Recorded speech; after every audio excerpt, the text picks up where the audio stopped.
Welcome to this third special recess episode of Pressers by FedNet, the only podcast of news conferences from the United States Congress.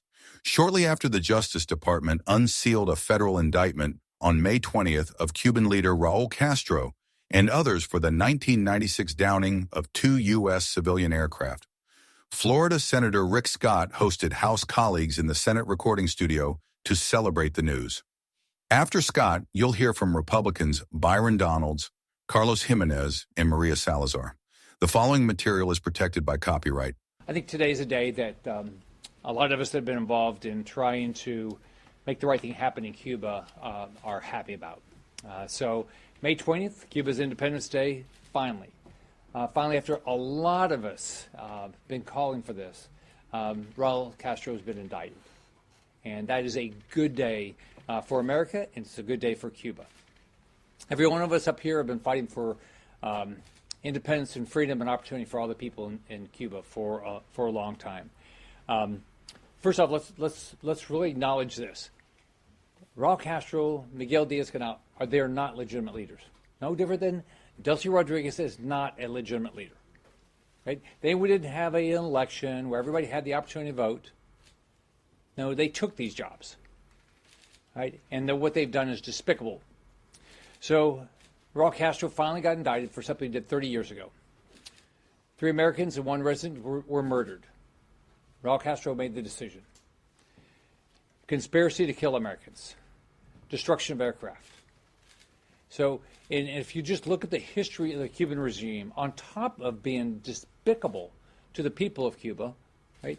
They've harbored terrorists. They've been the leader of instability in Latin America. So everything that all the problems we have in Latin America start with the Cuba regime. So I want to thank the president. I want to thank Secretary Rubio for doing this. I want to thank them for the sanctions they put on. I want to thank them for what they started, which is still work to do in Venezuela, and now what they're doing here to make sure we starve the regime of resources. We sanction them for the despicable acts they take. Now we have a picture. Let's see, where do we have it over here? This is not a Holocaust survivor, right? This is not somebody from World War II. This is somebody that in this year, okay, this is a picture from this year in Cuba. So when Democrats go down there and campaign for the regime, they're campaigning to do this to a human being. Alexander Diaz-Rodriguez is, I think, 45 years old. Look how old he looks in this. You know why? He was starved. He was tortured. He has cancer. They didn't give him treatment. That's the face of the Cuban regime. So, again, what the path we're going down has the opportunity for success, the opportunity for the people of Cuba finally, after decades, to pick their own future. On top of that, another thing they do, they traffic doctors. They send doctors to another country, give the doctors a pittance, and they take the same thing for the regime. Sanctioned by the Pan American Health Organization, a sister organization of the WHO. So sanctioned by an international organization that we're a member of.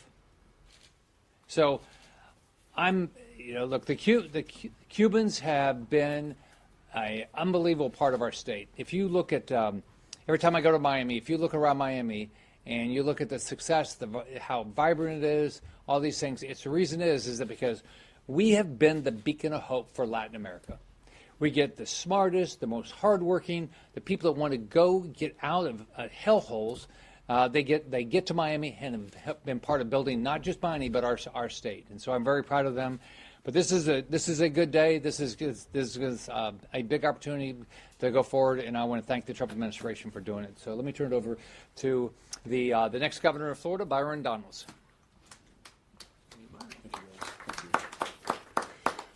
Senator Scott, thank you so much for hosting us over here. To my colleagues in the House, also from Florida and Miami, Representative Salazar, Representative Gimenez. This is a day of justice for the Cuban people. It's a day of justice for Cuban Americans in Florida and all across the United States of America. For more than 60 years, we have witnessed, very close to our shores, 90 miles off the coast of Florida, we have witnessed a communist dictatorship led by the Castros.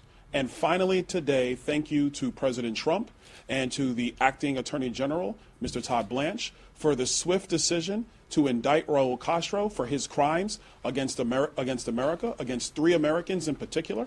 In 1996, the Brothers to the Rescue were flying in international waters for people who were fleeing the Cuban regime, trying to swim across the strait to Florida. They would go and they would fly and pick people up to get them the aid that they needed, because the Castros have been so disgusting and have been so tyrannical that the Cuban people have been starving. They have no liberty, they have no rights, they have no freedom. And people were swimming across the Florida Strait, and the Brothers to the Rescue were going out on their own to help people get to our shores, to escape tyranny. And they gave the order, Raul Castro, to shoot them down, to shoot them out of the sky. Well, today there will be justice done here in America. And my hope is this trial is in Florida so that Mr. Castro faces a jury of his peers in the nation that stands for freedom and liberty and opportunity, not dictatorship, not despotism, and not communism. So this is a great day for the Cuban people, a great day for the people of Florida, a great day for the people of our country. We want to see justice done, and justice will be done. And if they don't believe us, go ask the former head of Venezuela. With that, I'm going to turn it over to my colleague, Mr. Gimenez of Miami. Thank you. Thank you to our great senator and the future governor for having us here. I want to say that Mario Diaz-Balart wanted to be here, but he is in appropriations right now, and he's a chair of one of the subcommittees, so he couldn't be here. But certainly, speaking for him, he feels obviously it's a great day. Myself, Maria Salazar, Mario, and Nicole Malitakis signed a letter back in February 13th of this year asking for this to happen. And we're very, very happy that it did happen. And I got to say, Senator, Governor, I admire you very much because you're just plain spoken. You tell it just like how it is. There's no sugarcoating to it. This murderous regime, Raul Castro, murdered in cold blood 3 American citizens and 1 American resident who were on Cessna private planes flying over the Straits of Florida, trying to rescue Cubans that were trying to make it across the Straits of Florida in anything that would float, a tire tube, a makeshift life raft. Some even created boats out of pickup trucks to try to escape that hellhole which is Cuba, created by the Castro regime. And Raul Castro actually boasted that he was the one that gave the order to shoot down these planes that were on a humanitarian mission over international waters, to shoot them down. Why? Probably because they were causing him embarrassment. This was being shown around the world how thousands of Cubans were putting their life at risk to try to get to freedom. And we don't know how many hundreds or thousands actually perished in the Strait of Florida trying to make it to freedom. And so today is a great day. It's a message, a clear message from this administration, the Trump administration, that we are laser focused. They are laser focused on the Western Hemisphere.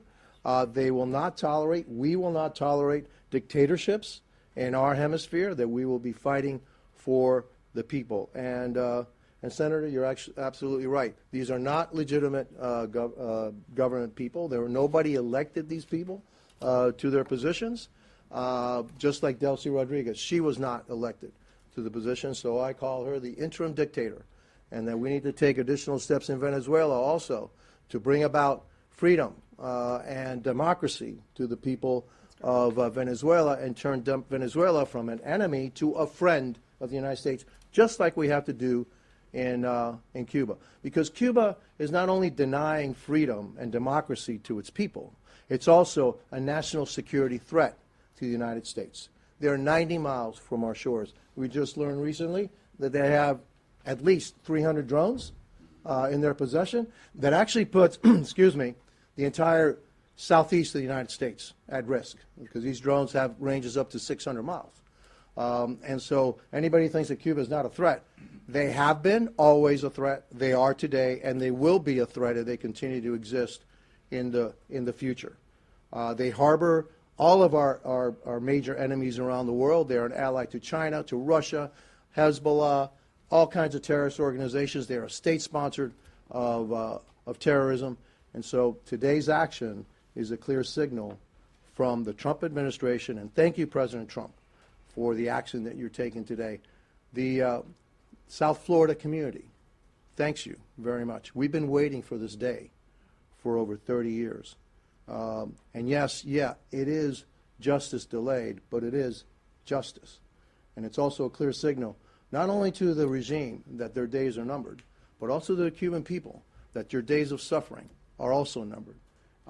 And that one day soon, and today is very symbolic because today is Cuban Independence Day. In 1902, Cuba became an independent nation. They had just fought a war against the Spanish.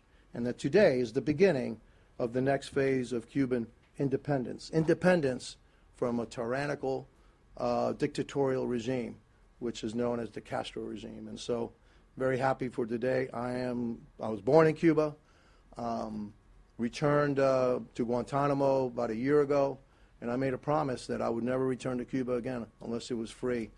I believe I'm going to be able to keep that promise, and I'm going to see a free Cuba in the not-too-distant future. And so with that, I'm going to turn it over to my colleague, also from South Florida, who represents big parts of Miami, Maria Salazar. Thank you. Thank you. And I want to, that's a difficult act to follow. Delighted to be here next to our great senator and the next governor of the state of Florida, the land of the free. And wonderful to be in front of the news media. And thank you very much for being here. I'm just going to repeat more or less the same thing and just give a few more details of what's happening today. Today is a glorious day. I've been saying it all day long. It's a day that our community has been waiting for 65 years. Proud to say that I represent District Number 27, which is where this press conference took place, and where the United States government announced that Raul Castro finally is going to face justice. He was indicted, him and the 4 pilots that were flying those MiGs that shut down, as my colleagues were saying, 2 airplanes that were pretty little, and they were only looking for people to rescue, to rescue them from the ocean, from the sharks, call the Coast Guard back in Miami and tell the Coast Guard where those rafts were at so they will not drown. I don't have to tell you that the Castro family is despicable. But thank God that Raul is 95 years old, and today he learned that he could be spending the rest of his life, which everything biology indicates could be short, in a federal prison. If not, look at Nicolas Maduro. One of the things that we have to be very clear when they have asked us, the colleagues from the media, what's the difference between now and then, is that we have President Trump in the White House. That is the big difference. And this is the message to the Castros. Look at Maduro. President Trump gave Maduro the opportunity to go with his wife, with his family, somewhere else, and with the millions that he stole from the Venezuelans. But Maduro thought that he was smarter than President Trump. So I'm talking to Raul, to the cousin, to the nephew, to the son, and to the grandson. Pay attention and look what happened to Maduro. It's time for you guys to go, because there is a new sheriff in town, and that sheriff is Donald Trump. And he is going to be able to do and be willing to do what no other president, 10 presidents, Democrats and Republicans, dare to do with Cuba, which is to make it a friendly country for the benefit not only of the Cubans, of the Americans. Because if you think about it, when President Trump said that his agenda was America first, this is indeed what's happening. Cuba is the mothership of evil in the Western Hemisphere. Cuba only exports terror. And when Trump said that the Western Hemisphere was important, because it's just like what Marco Rubio was saying, that the proximity of the Western Hemisphere is so close to the homeland that we need to protect it. So this is what's happening right now. Cuba after the Castros, will be a friend to the United States on the economic front, on the security front, on the political front, on the immigration front. So that's why we thank you, Mr. Trump, for taking this action and for making the Cubans free again and to dear friends of the United States. Thanks to all of you for the opportunity of being here in front of you. And once again, I repeat, it's a glorious day for South Florida, for the Cuban Americans that we represent, and for the United States of America. Thank you. All right, we can answer any questions anybody has. Go ahead. Thank you for your question. I'm Natalia Cabrera. I'm with MTN 24. So I hear you saying that to Raul Castro, that is the opportunity to go. Does that mean that you will support for him to go perhaps to a third country to take an exit in the exile, as so many Cubans had to take at some point? And if you don't mind answer this question in Spanish for our audience, and also for him to watch this message. Who are you asking? Yep. Yeah, do you want Spanish? If it's possible. Why don't we just finish in English, and Yeah, then then we'll we'll do move Spanish. into Spanish. Well, if that's okay. first off, and I'm not going to speak for anybody else. Like, I want Raul Castro to go. Would you like him to be in prison? Sure. Would you like him to serve time? Sir. Would you like? But if he gets out and we get democracy and the people of Cuba have an opportunity, that's a good day. Yes. I'm interested in methods. Do you think this fast tracks regime change in Cuba? And if you support that, how would you do it? Would you do it through economic pressure, military means? How should this administration? Well, Castro controls all the money, all right? They control all the money. So hopefully now the money's drying up because of what Trump has done. But if you look at the people of Cuba, they're willing to fight for their freedom. They've been doing it. Unfortunately, the Diaz-Canal has been putting these peaceful protesters like Alexander in prison. And so hopefully now they're seeing that America will stand up for them, that they'll do it on their own. But if it takes something, we should not take anything off the table. I mean, the same thing happened to Maduro should happen to Raul Castro. But I'm not going to get ahead of whatever the Trump administration wants to do. Yes. What does justice look like in your eyes? I wouldn't stand trial. Well, the right thing is you have to stand trial. In this country, you stand trial. So he needs to stand trial. And, based on the evidence we know, he would be in prison the rest of his life. And everybody around him that was part of that, they would be in prison also. The foreign minister of Cuba, Bruno Rodriguez, says he will continue fighting despite U.S. action. What do you have to say about this? Ha, ha, Keep ha. going. That's not going to go well. Ha. Let me say this, okay? The foreign minister of Cuba is not part of the ruling establishment of Cuba.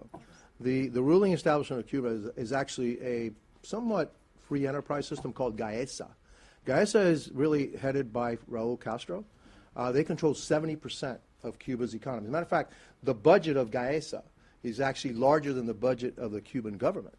And so really, Diaz-Canal and all that apparatus, they're just figureheads. Gaesa are the real people that are controlling Cuba today. So a foreign minister can say whatever, the president can say whatever, it doesn't matter. It only matters really what Raul Castro and Gaesa are saying. And a little education what Gaesa is, all right? Gaesa is an organization made up of military personnel that control all economic activity on the island. Hotel, Right. Everything. They control everything. They have billions of dollars at their disposal.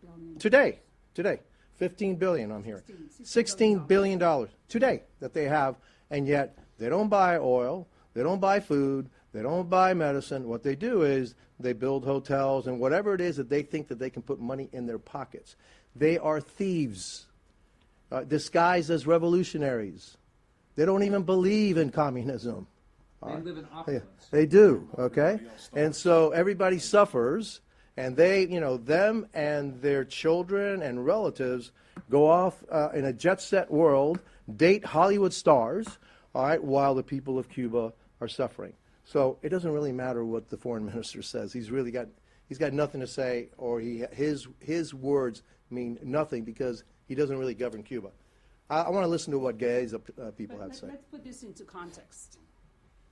Cuba, Gaesa has $16 billion in reserves. And Gaesa, as the congressman said, is an institution within the government. They control everything and is being controlled by Raul because the military control everything. The difference between the Castros and the Ayatollahs is that the Castros do not have resources. Russia is not helping them anymore. Venezuela is gone. And Sheinbaum, the president of Mexico, President Trump, sent a very clear message that she could not be helping these thieves any longer, which we very much appreciate the fact that she stopped. So when you do not have oil or food or electricity or water or medicine, how are you going to repress? It's a very big question. Like Carlos was saying, they have $16 billion in reserves. Let's find out, and I'm sure the Department of War will figure out what are they going to do that money with. If they are going to indeed attack or they are going to create a military problem for the United States, we know exactly how we're going to be responding, but that is up to the Secretary.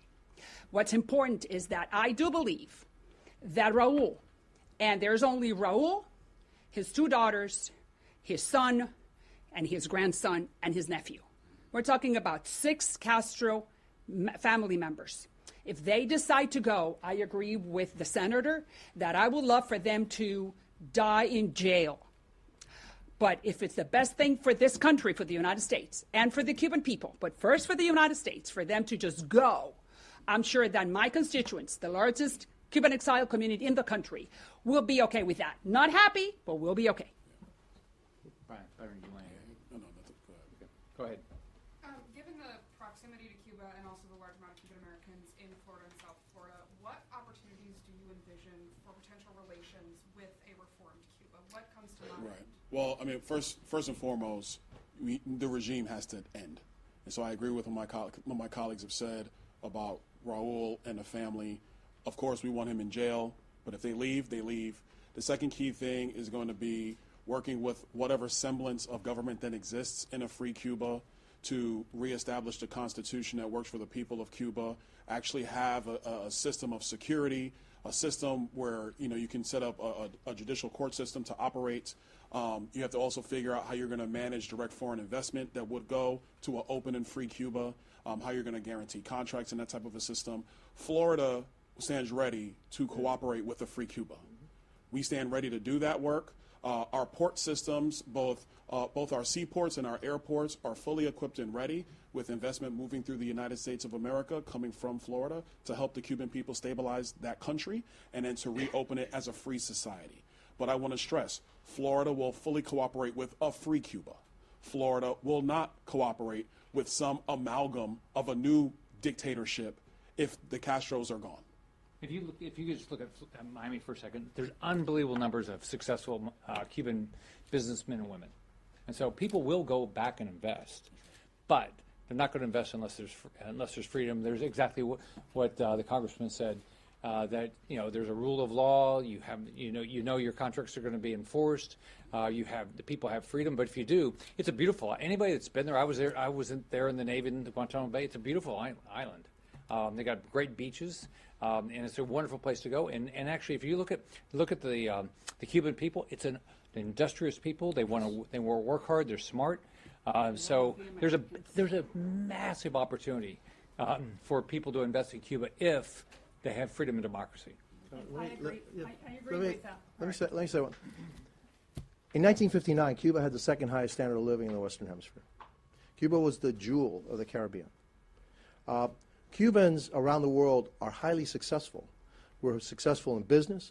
We're successful in entertainment, in the arts, music, wherever Cubans go. And I know that I'm Cuban. I'm saying, hey, wow, we're really good people. But really, when you look at it, pretty successful people around the world. There's one place that they're not successful. That's Cuba.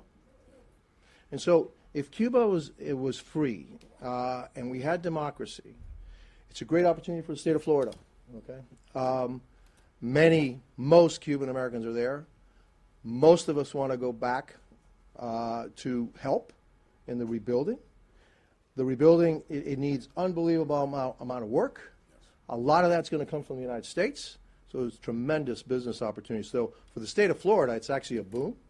For the Cuban people, a boom too, because you have almost a clean canvas to rebuild Cuba to what, bring it into a 21st century, which will then be a partner of the United States and a great partner to the state of Florida. And so I have confidence that if we get freedom, we have democracy, and the relations with the United States with freedom and democracy are going to be really outstanding, that Cuba will rebound fairly quickly and will be a great, great partner to the United States and to the state of Florida. Let me just add a couple of more figures to what my colleague was saying.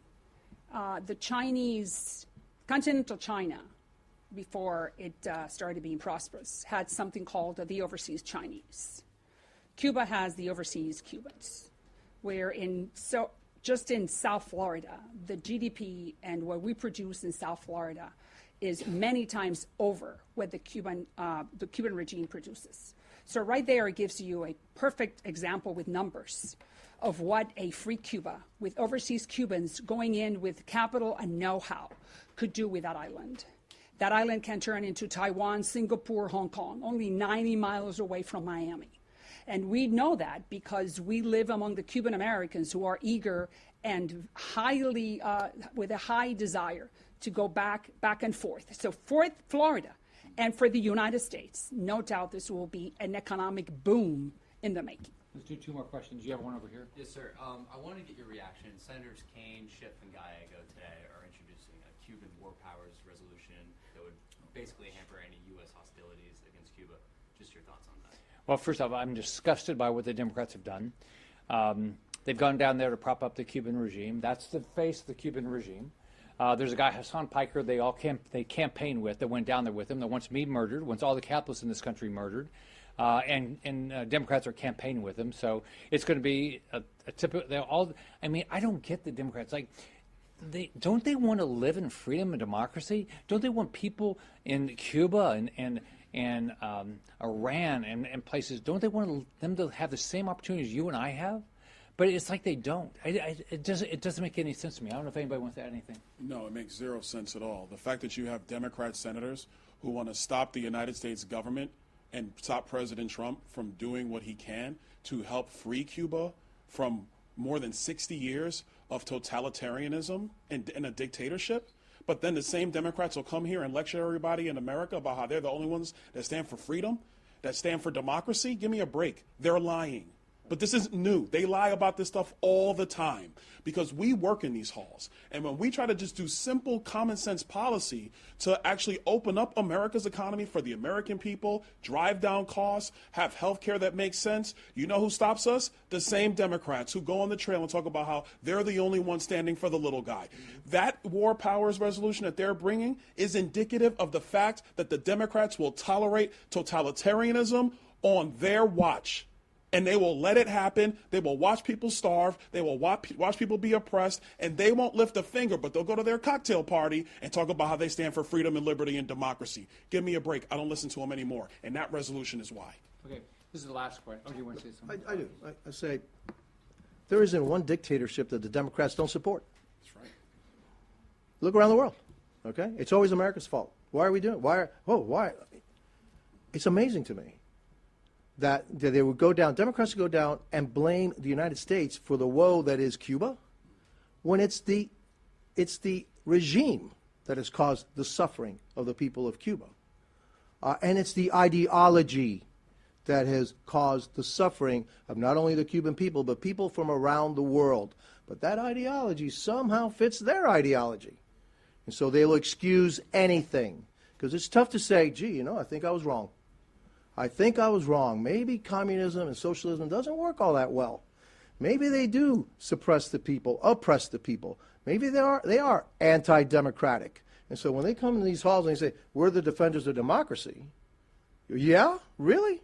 You're the defenders of democracy and you go around the world defending all those dictators and then blaming the United States? It makes me sick to my stomach. Thank you. Last one. Yep. Follow on that. So Oh, we'll do this, then you'll do that. You guys can do the Spanish. You all support regime change. Would you support the president taking military action to execute that? And what form of military action would you support? First off, I don't believe you should. If I was the president, I would never take anything off the table. I don't think we should suggest we ever take anything off the table. I don't think it's going to take military action. And this president doesn't like military action.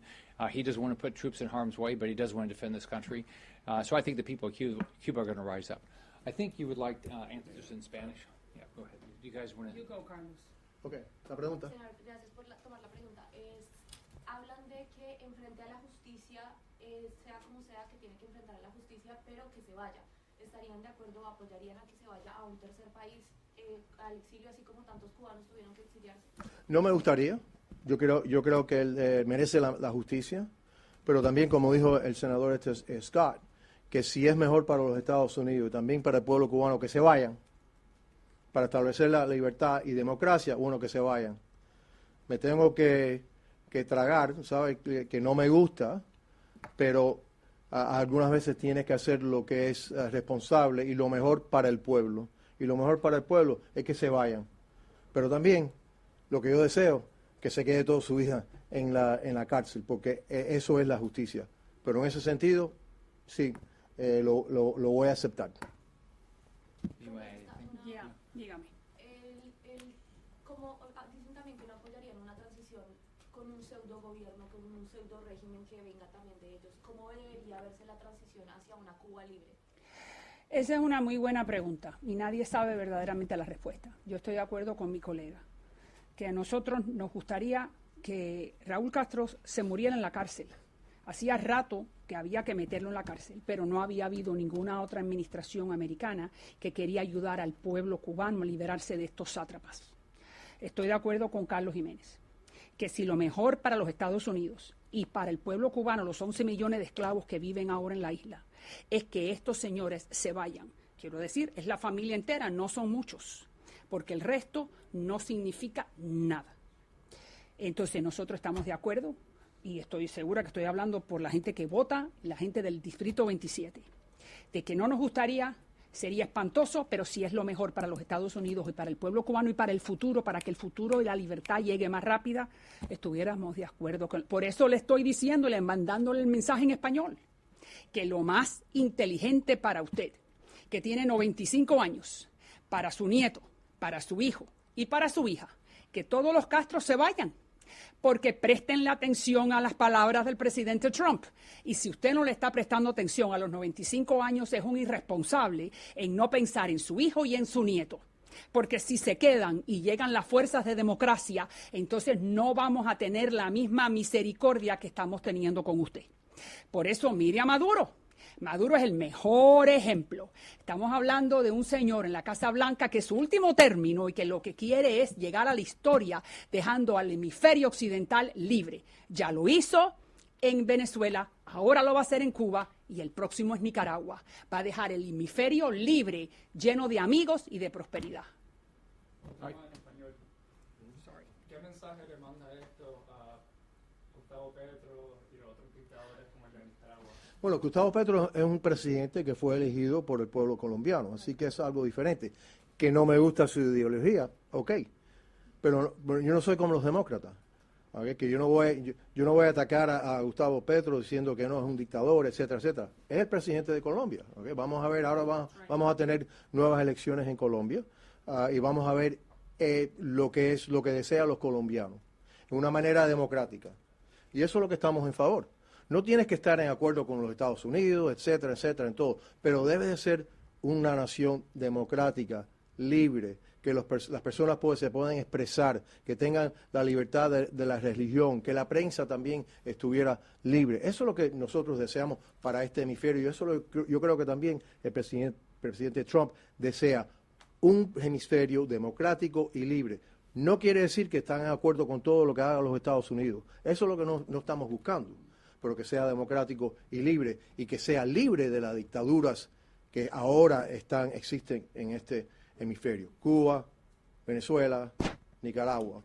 Esas son las tres dictaduras para nosotros que de verdad no deben existir en nuestro hemisferio. Este hemisferio debe ser el hemisferio de la libertad, de la democracia. Y los Estados Unidos debe ser el líder de eso para asegurar que hay libertad y democracia en nuestro hemisferio. Hoy es un gran día por independencia de la gente de Cuba. Gracias al presidente Trump, su posición contra Raúl Castro, Díaz-Canel. Raúl Canel, todos los miembros del régimen cubano necesitan justicia por sus acciones contra americanos. Raúl Castro, Díaz-Canel no son legítimos líderes de Cuba.